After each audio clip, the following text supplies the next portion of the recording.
I figured I'd better get upstairs. I didn't want to go to the seance. Yes, the seance. And after that, the top 3 floors would be closed. Forever.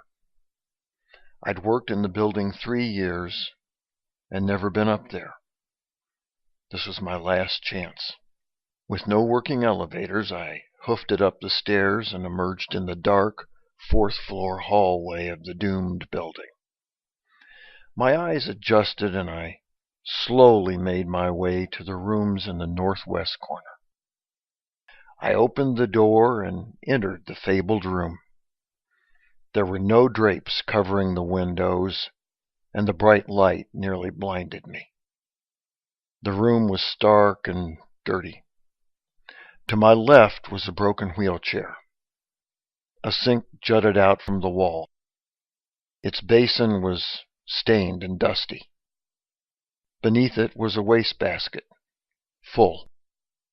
A bed frame with an old mattress was over by the window. All told, the room was disappointing. It just didn't seem, well, as auspicious as it should, given what had happened there many, many years ago on Halloween. Halloween and Freemasonry.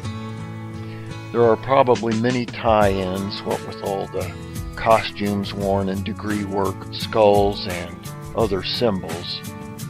And that's before the conspiracy theorists weigh in. Occasionally, though, the pairing of the mysterious holiday and Freemasonry brings to mind images of Harry Houdini, a life member of St. Cecile Lodge 568 in New York City. A man of mystery, you could almost say Brother Harry lived Halloween 24/7. Aside from being arguably the world's greatest magician and escape artist, Houdini maintained an abiding interest in the paranormal. He did not, however, deceitfully promote it as he felt many did. He despised fraudulent seers and mediums and worked tirelessly to expose their chicanery, saying whatever was left that he couldn't expose must be real. He made many attempts to communicate with his mother after she died, but found no evidence of contact. Still, feeling communication with the other side was possible, he made a pact with his wife Bessie that the first to die would attempt to contact the other through a coded message. No one knows what the full message was, but part of the pact was that Houdini would open a pair of silver handcuffs they owned. Bessie never received any communication from Houdini after his death, but hundreds of psychics claimed they did.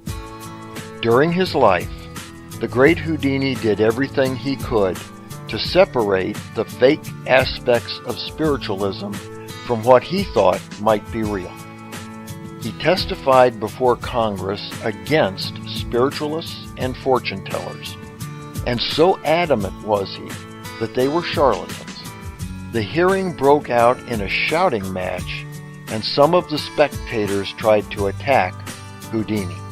On October 26, 1926, Houdini received a painful blow to the stomach in a demonstration at McGill University in Montreal.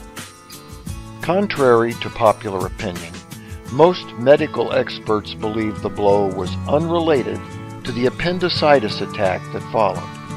However, Houdini failed to get treatment, thinking the pain in his stomach was due to the punch to his abdomen. After his appearance in Montreal, he traveled to Detroit, where he collapsed at the end of a performance. 5 days later, on Halloween, Harry Houdini died. I was standing in a nondescript, empty room on the 4th floor of Old Grace Hospital in Detroit. The building, once considered progressive and modern, had deteriorated to the point it would be torn down in a few months. I ran the IT department downstairs, and once my group moved out, the wrecking ball would move in.